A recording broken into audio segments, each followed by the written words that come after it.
ભાઈ દેસાઈ, ગામ પાણેતા, તાલુકો ઝઘડિયા, જિલ્લો ભરૂચ. હું છેલ્લા 35 વર્ષથી કેળની ખેતી કરું છું. આ કેળની ખેતીમાં હું દર વર્ષે કેળનું વાવેતર કર્યા પછી 2012થી 131 થી 135 દિવસમાં કેળનું મારું ફ્લાવરિંગ આવી જાય છે, જે આખા ભારતમાં ક્યાંય પણ આટલા ઓછા સમયમાં કેળનું ફ્લાવરિંગ નથી આવતું.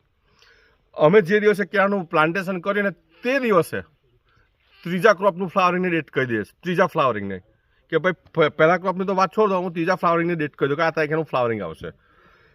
જે દિવસે હું મૂકું ને મારું જનરલી પ્લાન્ટેશન જૂનના 1 થી 5 તારીખમાં જ હોય છે. 5 જૂને મેં કેળાનું ફ્લાવરિંગ વાવેતર કરું એટલે મારું એનું ફ્લાવરિંગ આવી જાય 20મી ઓક્ટોબરથી 25 ઓક્ટોબર. 25 ઓક્ટોબર ફિક્સ તારીખ છે. એનું હાર્વેસ્ટિંગ આવશે મારું 15મી માર્ચે આવશે. 10મી એપ્રિલે મારા ટોટલ કેળાના કટિંગ પૂરા થઈ જશે. ત્યાર પછી જે ખેતરમાં મેં કેળ મૂક્યા પછી 90 દિવસ પછી મારો સેકન્ડ ક્રોપ માટેનો પીળો છોડું, એ પીળોનું ફ્લાવરિંગ 5મી જૂને આવી જાય છે અને એનું હાર્વેસ્ટિંગ મારું 15મી સપ્ટેમ્બરથી સ્ટાર્ટ થાય અને 30મી નવેમ્બરે મારું હાર્વેસ્ટિંગ પૂરું થઈ જાય. જનરલી ગુજરાત, મહારાષ્ટ્ર, મધ્યપ્રદેશની જે પેટર્ન છે કે 15મી માર્ચથી 15મી ઓગસ્ટ સુધીનું પ્લાન્ટિંગ થાય અને એનું હાર્વેસ્ટિંગ નેક્સ્ટ યરમાં 15મી ઓગસ્ટ સુધીમાં બધા કેળા પૂરા થઈ જાય. હવે ત્યાર પછી કેળાની ભારે અછત થાય. એ અછત તે વખતે ગણપતિ અને નવરાત્રનો તહેવારમાં કેળાની અછત થાય. એ ટાઈમે કેળાની શોર્ટેજ થાય તો એ ટાઈમે આપણે હાર્વેસ્ટિંગ કરવું હોય તો શું કરવું પડે?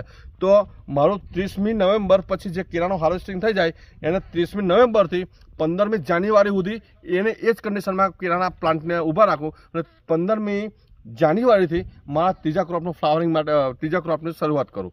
એ ત્રીજો ક્રોપ શરૂઆત થાય એનું ફ્લાવરિંગ આવે મારું 5મી જૂને, એ 15મી સપ્ટેમ્બરે ચાલુ થાય અને એ બી 30મી નવેમ્બરે પૂરું થઈ જાય. ત્યાર પછી હું ક્રોપ રોટેશન તરીકે અંદર આ તુવેર છે, દિવેલા છે, એનો ક્રોપ કરી અને કેળને ક્રોપ રોટેશનની પેટર્નમાં લાવી દઉં.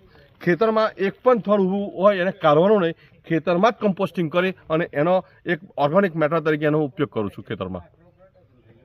ઓકે, તમે 2014થી કેળાના મધ્યપૂર્ણ 5 દેશમાં એક્સપોર્ટ કરું છું. ખાતર વ્યવસ્થાપન અને પાણી વ્યવસ્થાપન કઈ રીતના કરો છો આમાં? ખાતર વ્યવસ્થા મારી એવી છે, ટોટલ સોલ્યુબલ ફર્ટિલાઇઝર વાપરું છું અને એ 70% વોટર સોલ્યુબલ, બાકીના 30%માં મેં ગ્રીન મેન્યુઅલ, લીલો સનનો પ્રવાસ કરું છું અને એક જમીનમાં એને મિક્સ કરી અને એને મતલબમાં એનો ઉપયોગ કરું છું.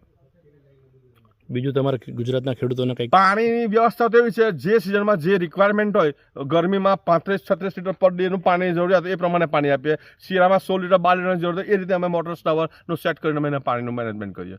બીજું તમે નવો કયો ક્રોપ અહીંયા ઇન્ટ્રોડ્યુસ કર્યો? ગુજરાતમાં સૌથી પહેલાં આ વર્ષે 11/12/2023ના રોજ જૈન ઇરિગેશનમાંથી જૈન સ્વીટ ઓરેન્જ કરીને એક વેરાયટી છે, જે બ્રાઝિલની વેરાયટી છે, નટાલ, એનું મેં વાવેતર